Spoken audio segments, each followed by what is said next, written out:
ఇద్దరు అబ్బాయిలే, ఎప్పుడైనా అనిపించింది ఒక పాప ఉంటే బాగుండని? యాక్చువల్లీ నేను ఈ సెకండ్ అటెంప్ట్ చేసిందే అమ్మాయి కోసం. ఫస్ట్ డెలివరీ చేయంగానే డాక్టర్ జెండర్ రివీల్ చేస్తారు కదా, జెండర్ రివీల్ చేయంగానే పడిపోయా. What happen, why she so dull అని అడిగింది. ఇట్స్ అగైన్ బాయ్ మ్యామ్ అని. తర్వాత ఇంకా తెచ్చి చూపించిన తర్వాత తప్పలేదు.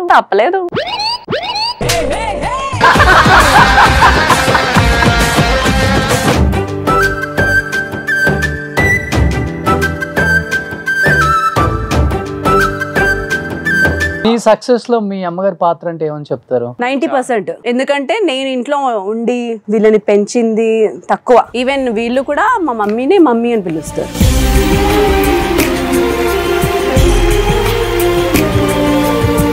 ఎప్పుడైనా అమ్మ విషయం తలుచుకొని బాధపడిన సందర్భాలు ఉన్నాయా? చాలా ఉన్నాయి. ఎందుకంటే మా మమ్మీ అనుభవించిన కష్టాలు ఎవరు పడుండరు. చిన్నప్పుడు మమ్మల్ని పెంచడానికి షీఈస్ అ సోలో మదర్. నేను చిన్నప్పుడు, నేను ఇంత ఉన్నప్పటి నుంచి తను ఒక్కతే దానికి బిఫోర్ మా నాన్న ఉన్నప్పుడు కూడా తనే ఫైనాన్షియల్గా చూసుకునేది. కుట్టు మిషన్ కుట్టుకుంటూ అండ్ మా మామయ్య షాప్లో నుంచి శారీస్, ఊర్లో మాది చీరాల, మా మమ్మీ వాళ్ళది, అక్కడ చీరలు చాలా ఫేమస్ అనమాట. మా మామయ్య షాప్లో నుంచి అన్నలు కాబట్టి అడిగి అక్కడ నుంచి శారీస్ తెచ్చి ఇక్కడ కాలనీస్లో అమ్మి ఇన్స్టాల్మెంట్కి దాంట్లో వచ్చే డబ్బులతో మాకు పెట్టి, తను ఉంటే తిని లేకపోతే తినకుండా మళ్ళీ జాబ్ చేసి పార్ట్ టైం జాబ్ చేసి, సో ఇలా పెంచింది మా ఇద్దరు అక్కలకి నాకు.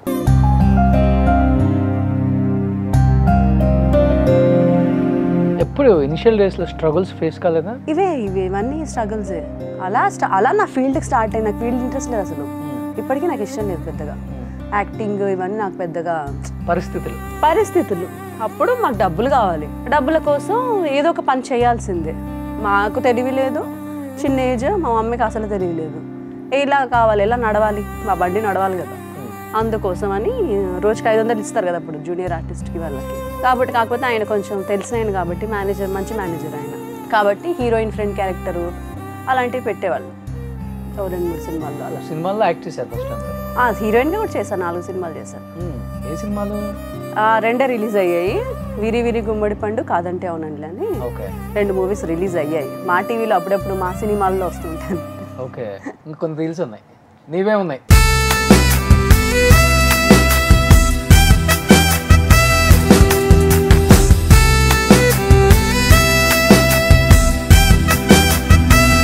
ఈయన ఎక్కడ పరిచయం అయ్యారు మీకు? నాకు ఫస్ట్ యాక్షన్ చెప్పింది ఆయననే. యాక్షన్ వెళ్ళమనయ్యా, హలో 5-6 టేక్లు అయ్యాయి. తిట్టాడు, ఫైల్ ఇక్కడ ఎసిరేసి ఎవరయ్యా ఉప్ప క్యాండిడేట్స్ అన్ని తీసుకొచ్చి మా నెత్తిన పెడతారు, మళ్ళీ అవుట్ పుట్టింగ్ అంటారు, అది మంచిది నచ్చేసాడు. ఏడ్చి వెళ్ళిపోయి నన్ను ఎప్పుడు విలువకండి షూటింగ్ అనేసి వెళ్ళిపోయా అనమాట. అలా పరిచయం అయింది. అదే సీరియల్ 100 ఎపిసోడ్స్ 150 ఎపిసోడ్స్ అయిపోయిన తర్వాత మా పెళ్ళి అయిపోయింది. ఏ సీరియల్ అది? త్రిశూలం అని జీకి చేసామన్నమాట సీరియల్. జీ తెలుగుకి సీరియల్ అది. దానికి ఆయన మెయిన్ డైరెక్టర్, నేను హీరోయిన్ గా చేశాను. మళ్ళీ 300 ఎపిసోడ్ కి విడిగుట్టేశాడా? అయ్యో, అంటే ఆ 300 ఎపిసోడ్స్ నడవలేదు, అది నెక్స్ట్ సీరియల్ స్టార్ట్ అయింది, దాని 300కి విడిపుట్టాడు. కానీ ఎప్పుడన్నా చేసుకున్న తర్వాత నా సెలెక్షన్ తప్పే, ఎందుకు చేసుకున్నాను ఇనిషియల్ డేస్లో అనిపించదా? నిజంగా ఇనిషియల్ డేస్లో డెఫినెట్గా అనిపిస్తుంది. పెళ్ళయ్యే ముందు వరకు ఏం చెప్తారంటే మాటలు ఇలా ఇలా ఆకాశానికి ఎత్తేస్తూ ఉంటారు. పెళ్ళైన తర్వాత ప్రాక్టికల్గా, అది కూడా లవ్ మ్యారేజ్లో ఎస్పెషల్లీ ఏమీ జరగవు. అవును. దానికి ముందు మాట్లాడితే నా పెళ్ళాన్ని అయితే నా ఇలా చూసుకునేవాడిని, ఇది చేసేవాడిని, ఇలా అయ్యేది, నా పెళ్ళం కోసం నేను ఆల్రెడీ ఫ్యాన్స్ కొనేసా, ఏసీ కొనేసా, అది కొనేసా, ఇన్ని చెప్తా ఉంటే ఆహా ఈయన పెళ్ళాన్ని అంటే 7th heavenలో ఉంచేస్తాడేమో, Cloud 9 మీద ఉంచుతాడేమో అని మనం అనుకుంటాం. పెళ్ళైన తర్వాత ఏముంటుంది, వెళ్ళి కాఫీ తీసుకొనిరా, గ్రీన్ టీ పెట్టుకొనిరా, ఇవే ఉంటాయి. సో ఆ టైంలో కొంచెం ఫ్రస్ట్రేషన్ వచ్చినప్పుడు అనవసరంగా చేసుకున్నాం, ఇంతే నా తొక్కలేదు అన్నట్టు తిట్టుకున్నాం చాలా సార్లు. ఇందుకు మమ్మీ ఎక్కువ హై అవుతారా, డాడీ ఎక్కువ హై అవుతారా? మమ్మీయేనా? కూల్ చేసేది ఎవరు? మళ్ళీ మమ్మీ. మా ఆయన వరకు సారీ చెప్పలేదు నాకు. సో మా ఇంట్లో నో సారీస్ ఎవరు చెప్పరు, ఈడు చెప్తాడు, నా కొడుకు చేయని తప్పు కూడా సారీ చెప్పేస్తాడు.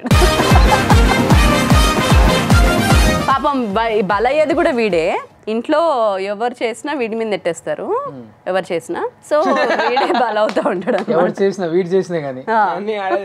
కానీ ఎవరైనా కానీ హస్బెండ్ పేరు పిల్లల పేరులో టాటూ వేయించుకుంటారు. మీరు టాటూ వేయించుకున్నారు ఏంటి? వేయించాను, వైఎస్.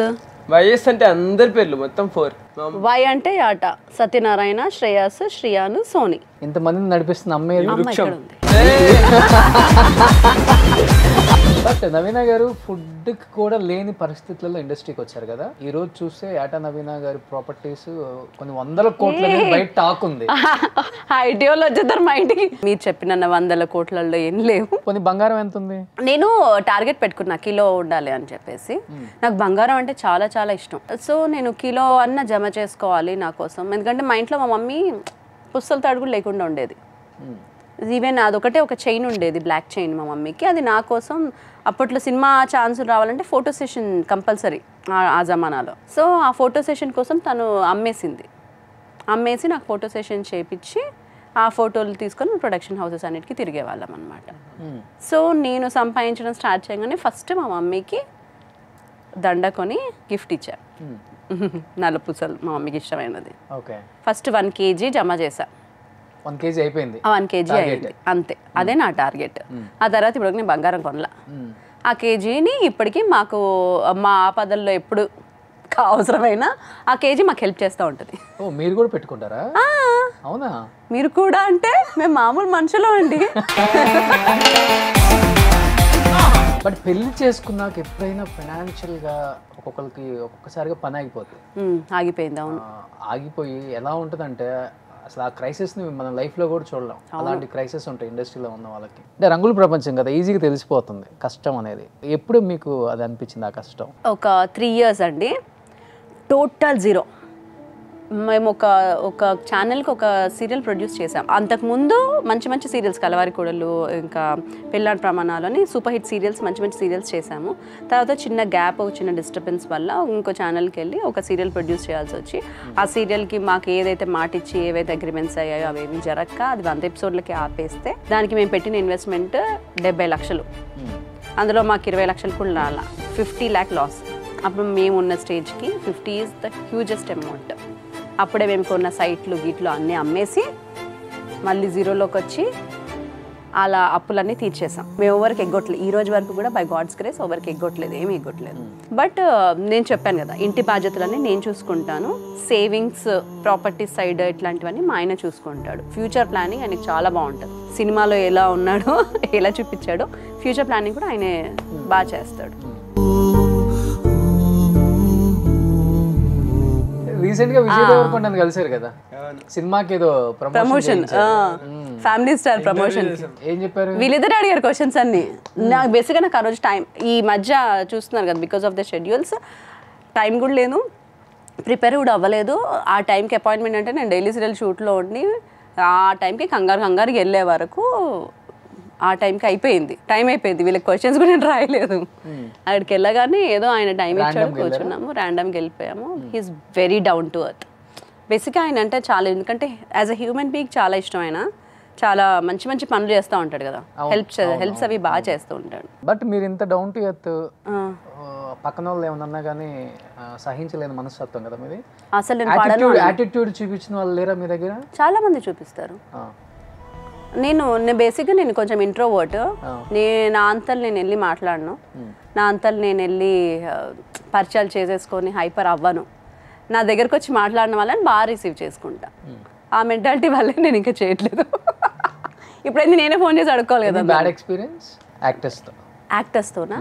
ఏం లేదండి ఎప్పుడు కూడా. అంటే నేను మామూలుగా ఇండస్ట్రీకి రావడం, టీవీ ఇండస్ట్రీకి రావడం, హీరోయిన్ హోదాలో వచ్చాను కాబట్టి అప్పటి నుంచి కూడా good things are going on.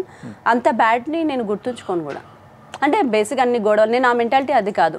Problem అక్కడ ఉందంటే పారిపోతాను అక్కడ నుంచి, వేరే దగ్గరికి వెళ్ళిపోయి కూర్చుంటా. ప్రాబ్లం దగ్గరికి నేను వెళ్ళను. సో కొంచెం నేను అడ్జస్ట్ అయిపోతాను. నేను ఒకరిని మాట కూడా అనను. నాకు ఇప్పుడు రోషన్తో నచ్చట్లేదు, రోషన్ నా మీద యాటిట్యూడ్ చూపిస్తున్నాడు, ఏమైనా చేస్తున్నాడు, నేను మీ దగ్గరికి రాను, ఇంకా కట్ చేసేస్తా, కట్ చేసి పక్కకి వెళ్ళిపోతా. అందుకే నేను గొడవలు పెట్టుకోవాలి. అంటే నువ్వు రోషన్తో ఇంకా మాట్లాడు. ఎగ్జాంపుల్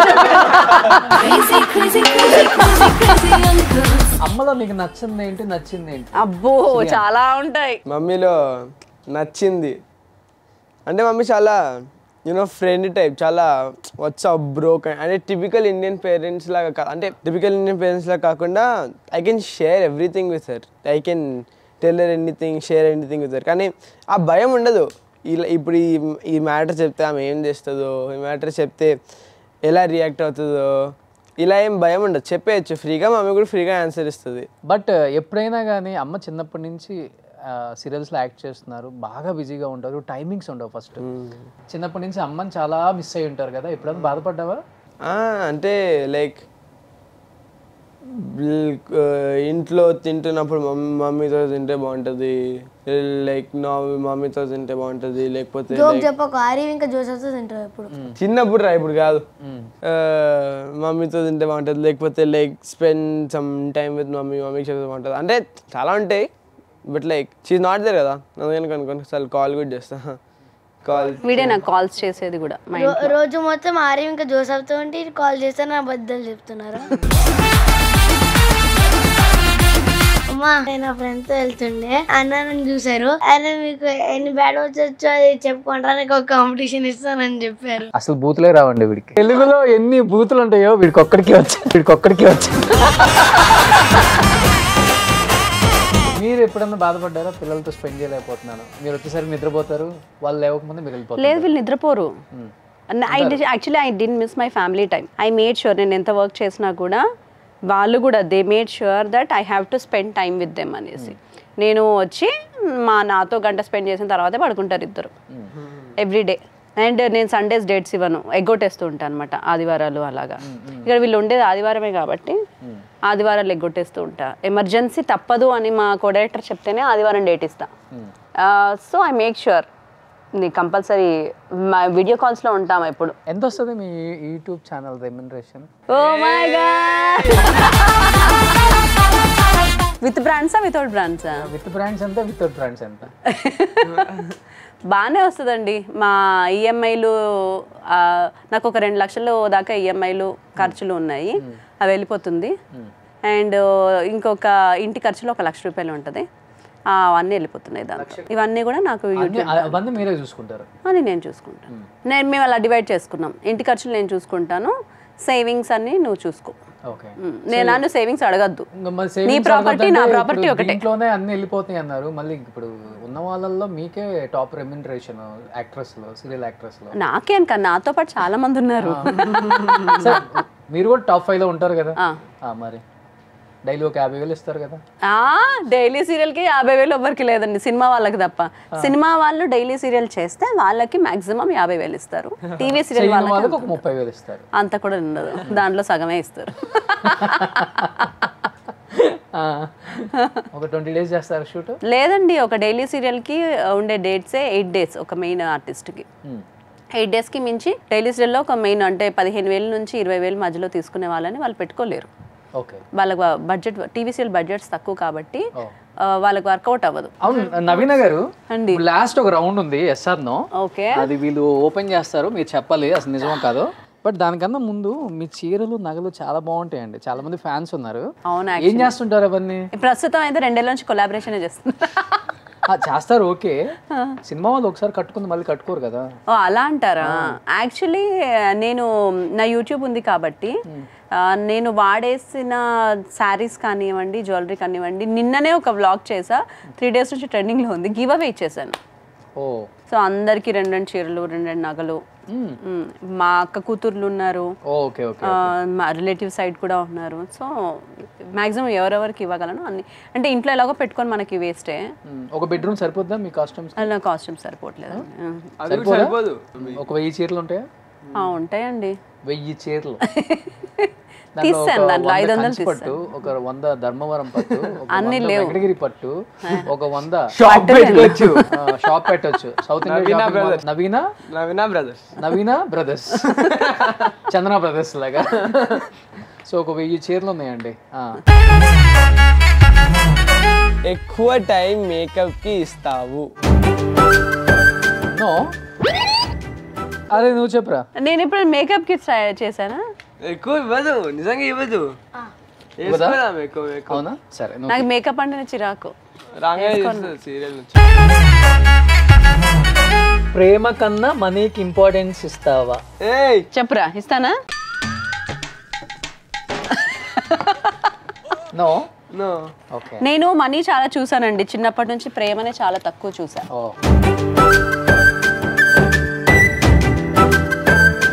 యూట్యూబ్ బ్యాడ్ కామెంట్స్ని చూసి ఫీల్ అయ్యావా? ఎక్కువ ఎలాంటి కామెంట్స్? జడ్జ్మెంట్లు అయిపోతారండి. ఇప్పుడు మనం ఏమైనా పోస్ట్ చేసాము, ఇప్పుడు నేను బ్యాంకాక్ వెళ్ళి ₹1,00,000 షాపింగ్ చేశానని నేను పోస్ట్ చేస్తాను. అదే నీకు ₹1,00,000 షాపింగ్ అవసరమా, ఇంతమంది బీద వాళ్ళు ఉన్నారు కదా, వాళ్ళకి హెల్ప్ చేయొచ్చు కదా, దాని మీద వాళ్ళు ఓవర్ ఫోకస్డ్ అయిపోయి వాళ్ళు ఇష్టం వచ్చిన అంటే కామెంట్స్ ఫ్రీ కదా అని చెప్పి చేసేస్తూ ఉంటారు. నాకేమనిపిస్తుంది అంటే, నువ్వు ఒక స్మార్ట్ ఫోన్ తీసుకున్నావు, స్మార్ట్ ఫోన్ నుంచి మంచి వీడియోలు చూస్తున్నావు, కమెంట్ చేసేంత తీరిక ఖాళీ టైం ఉంది నీకు, ఎందుకు నార్మల్ బేసిక్ నోకియా ఫోన్ తీసుకొని ఆ డబ్బులు బీదోళ్ళకి సాయం చేయొచ్చుగా, ఎందుకు తీసుకొని చేస్తున్నావు? ఇంత ఖాళీ టైం కమెంట్ చేయడం బదులు ఇంకా ఎక్స్ట్రా టైం చేసి అదే బీదోళ్ళకి వర్క్ చేయొచ్చు కదా. ఎంటర్టైన్మెంట్ ఇస్తున్నా కానీ నెగటివ్ కామెంట్స్ తప్పదు, ఎస్పెషల్లీ ఆర్టిస్టులకి చాలా ఉంటాయి. ఇంకా చాలా విషయాలు చాలా ఉంటాయి. చాలా మంది నేను యాక్చువల్లీ ఇప్పుడు కమెంట్స్ చదవడం మానేశాను. డాడీ మీద ఎప్పుడైనా అనుమానం వచ్చిందా? అయ్యో చెప్పరా, వచ్చిందా? మా ఆయన చాలా చాలా చాలా తెలివిగల ఆయన. నాకు అనుమానం వచ్చేటట్టు ఆయన బిహేవ్ చేయడు. ఆయన టార్గెట్ మనుషుల మీద, అమ్మాయిల మీద ఎప్పుడు ఉండదు, ఎప్పుడు ఒకటే వర్క్ మీదనే ఉండేటట్టు ఆ వర్క్ పిశాచుల్లోనే ఉంటాడు అనమాట. ఒకవేళ ఉన్నా చాలా తెలివిగలవాడు మా ఆయన, నా దాకా రానివ్వడు, తప్పించేసుకుంటారు బాగా. నా దగ్గర ఏంటంటే అసలు నేను కూడా తప్పు చేసే అవకాశాన్ని ఇవ్వడు. ఆయన ఏం ఫీల్ అవుతాడంటే, నేను చేస్తే ఆమె చేసే అవకాశాన్ని నేను ఇస్తాను కదా, నాకు ఆవిడ చాలా స్ట్రిక్ట్గా ఉండాలి కదా, సో నేను ఉండి చూపించాలి కదా. కాబట్టి I don't know, outside మీ ఆయన ఏంటో నాకు తెలీదు, ఎందుకంటే ఐ కాన్ పాస్. ఇప్పుడు నేను మా ఆయన సత్యహరిశ్చంద్రన్ అని చెప్పిన కమెంట్లు నెగిటివ్గానే వస్తాయి. సో అన్నిటికీ నాకు మాత్రం ఆయన ఒకటే ఫీల్డ్ కదా. ఎప్పుడు మీ ఇద్దరి మధ్య గొడవలు రాలేదా? ఎక్కువ టైం స్పెండ్ చేస్తున్నావు బయటకు వెళ్ళినప్పుడు ఇనిషియల్ డేస్ లో? వస్తాయండి అవన్నీ, వస్తాయి. గొడవలు పడ్డాం, తిట్టుకున్నాం, మాటలు మానేసుకున్నాం. ఏమొచ్చింది? మా ఇద్దరిని నువ్వు సమానంగా చూడడం లేదు. వీరిద్దరినా? అవును, వీడిని కొంచెం ఎక్కువ చూస్తున్నాను. సమానంగా ఈక్వల్ గా చూడట్లేదు. నిన్ను ఎక్కువ ప్రేమిస్తుందంట మమ్మీ. అవును, బట్ నో అండి, ఇప్పుడు ట్రూ చెప్తున్నాను. నాకు ఇద్దరు లైక్ ఫస్ట్ ఒక అమ్మాయి అబ్బాయి అని అనుకున్నప్పటికీ now I feel I'm blessed I have a boy. ఎందుకంటే అమ్మాయిలను ఎక్కువ కాన్సన్ట్రేట్ చేయాలి, అమ్మాయిలను అంటే నేను ఎక్కువ ఫోకస్ చేయాలి, ఇంకా టైం ఇవ్వాలి. నేను న్యాయం చేసేదాన్ని కాదేమో ఒకవేళ నేను అమ్మాయిని కనుంటే, నాకున్న వర్క్ దానికి, నేను తిరిగేదానికి, నేను చేసే పనులకి. బట్ లక్కీగా నాకు ఇద్దరు బాయ్స్ని ఇచ్చి దేవుడు మంచి పని చేశాడు.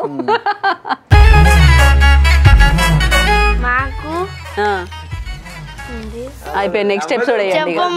మాకు తెలియకుండా డాడీని కొట్టావా? నాకు ఇది చెప్పాలని ఉంది యాక్చువల్లీ.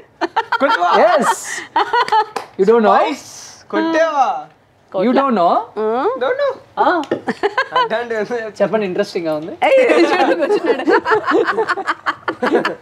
ఏటా గారిని ఎప్పుడు కొట్టారు? కొట్టలేదండి, కొట్టారు? చీపురా, కర్ర? కొట్టలేదు, కొట్టించుకోలేదు, సంతోషించాలి. కొట్టలేదు, ఎప్పుడు కొట్టలేదు. మిమ్మల్ని ఎప్పుడైనా కొట్టారా? కొట్టుకోము, మేము రిమోట్లను కొట్టుకుంటాం, మనుషులను కొట్టుకోము. నాన్న దగ్గర అబద్ధాలు చెప్తావా? బాగా. నేను చూపిస్తా. ఇక చాలా అబద్ధాలు ఆడతాం, రోజుకి ఒకటన్నా ఆడతాం. మాకన్నా డాడీ ఎంత ఇష్టం? మీ ఇద్దరికంటే నాకు వాళ్ళ డాడీ అంటే చాలా ఇష్టం. ఫస్ట్ ఆయనే ఇష్టం నాకు. సూపర్. మా అమ్మ, మా ఆయన, తర్వాత ఇద్దరు, అంతే. ఏం చెప్తారు ఏటా గారికి ఈ సందర్భంగానా? ఏం చెప్తాను, ఫస్ట్ ఇంటర్వ్యూకి వచ్చాను మొత్తానికి. నా లైఫ్లో ఫస్ట్ ఇంటర్వ్యూ ఫినిష్ అయ్యింది. ఇది చూసిన తర్వాత నన్ను తిట్టొద్దు, నేను అందుకే ఇంటర్వ్యూస్ ఇవ్వను, నువ్వు తిడతావనేసి. అంటే నాకు అంత దాచుకొని ఆన్సర్లు చెప్పడం అలా రాదు, ఫ్రాంక్గా చెప్పేయాలనిపిస్తుంది, నిజాలు చెప్పాలనిపిస్తుంది. చాలా ఉన్నాయి యాక్చువల్లీ. ఇదంటే కిడ్స్ ఇంటర్వ్యూ కాబట్టి మనము నార్మల్ టాపిక్లో వెళ్ళిపోయాము. అలా మీరు నాకు ఎవరిని అడిగితే నిజంగా మా లైఫ్లో జరిగిన ఇన్సిడెంట్స్ ఏదైనా ఇప్పటి వరకు అడిగితే నాకు ఫిల్టర్స్తో చెప్పడం ఇష్టం ఉండదు అనమాట. ఫ్రాంక్గా ఇలా అయిందని చెప్పేయాలి. ఫస్ట్ ఇంటర్వ్యూ ఇచ్చాను, తిట్టద్దు నన్ను, అదే మా ఆయనకు చెప్పదలుచుకుని. మిగతా అంతా ఆయనకు తెలిసేలాగా ఆయనే చెప్తాడు మాకు. లైఫ్లో జరిగిన కొన్ని చేదు అనుభవాలు ఉన్నాయి, ఉన్నాయి. And thank you so much Roshan గారు, ఇంత చక్కని ఇంటర్వ్యూ చేశారు మమ్మల్ని పిలిచి. ఏం చెప్తారు లాస్ట్ సెట్ చాలా బాగుంది. బాగుందా? మీ ఎంత అందంగా ఉందా? నాకంటే అందంగా ఉంది.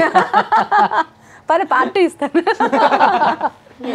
సుమన్ టీవీలో మీ పర్సనల్ అండ్ బిజినెస్ ప్రమోషన్స్ కోసం కింది నెంబర్కి కాంటాక్ట్ చేయండి.